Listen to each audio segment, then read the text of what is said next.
ভিডিওটি দেখা মাত্র সর্বোচ্চ শেয়ার করবেন, কারণ আপনারা তো ইতিমধ্যে সরকার গঠন করে ফেলছেন।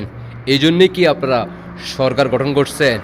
রমজান মাসেও বাংলাদেশের মানুষ শান্তিতে ঘুমাইতে পারে না।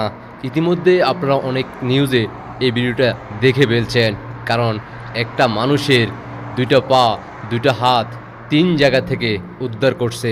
বর্তমান সরকার ঘুমিয়ে আছে। অন্যদিকে আমাদের প্রধানমন্ত্রী তারেক রহমান তিনি বলতেছেন এটা কোনো ব্যাপারে না, কারণ বিগত 17-18 মাস নির্বাচন আগেই 5 আগস্টের পরবর্তী থেকে শুরু করে নির্বাচনের আগ মুহূর্ত পর্যন্ত আরও হাজার হাজার লক্ষ লক্ষ মানুষের প্রাণ গেছে। তাতে আপনাদের কোনো দুঃখ ছিল না। এখন তো তারা ক্ষমতায় আসছে, এখন 2-1টা ঘটনা ঘটলে বা আর কী বা যায় আসে? বাংলার মানুষ আপনারা ঘুমিয়ে আছেন। এভাবে আর কত মায়ের কোল খালি হবে, মায়ের চোখের পানি ঝরবে।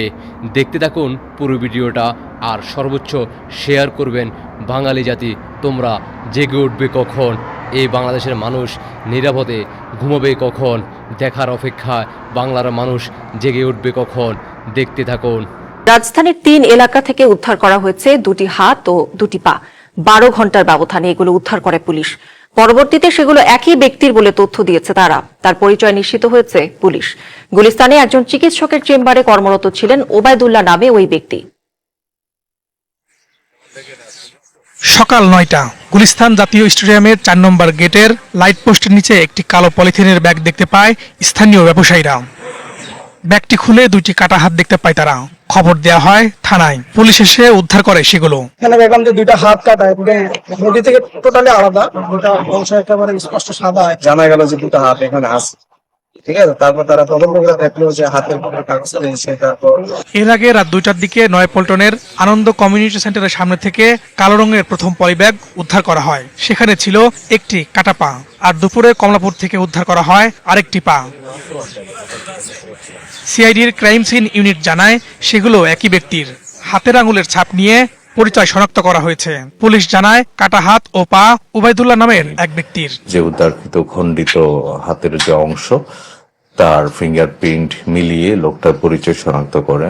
তার নাম প্রাথমিকভাবে আমরা যেটা জানতে পেরেছি মোহাম্মদ ওবায়দুল্লাহ। তার শরীরের বাকি অংশ কোথায় বা কারা এগুলো ফেলে গেছে এই ব্যাপারে আমরা তদন্ত অব্যাহত রেখেছি। খবর পেয়ে ঘটনাস্থলে যান ওবায়দুল্লাহর চাচা মুজিবুর রহমান। তিনি ডিএমপি রমনা জোনের ট্রাফিক বিভাগে কর্মরত। জানান বিদেশ যাত্রায় ব্যর্থ হয়ে হতাশাগ্রস্ত ছিল তার ভাইপো। বিদেশ যাওয়ার জন্য টাকা পয়সা মাই খাইছে, পরে বাড়ি থেকে বাড়ি গেছে। বাড়িয়া মানে কাঞ্চনে এক হোটেলে চাকরি করে, এটা আমি জানি। গুলিস্তানে একজন চিকিৎসকের চেম্বারে কর্মরত ছিল ওবায়দুল্লাহ। কি দেখলেন তো, খোদ রাজধানীতে এই অবস্থা।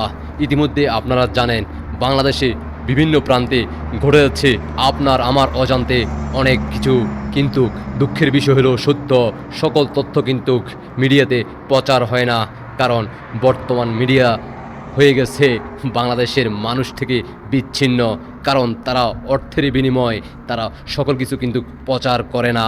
তাই বাংলাদেশের বিভিন্ন প্রান্তে যে কোনো ঘটনা ঘটলে আপনারা তুলে ধরার চেষ্টা করবেন, আর যেখান থেকে দেখবেন যে কোনো ঘটনা তুলে ধরলে দ্রুত শেয়ার করে বাংলার মানুষকে জানিয়ে দিবেন। আশা করি বুঝতে পারছেন।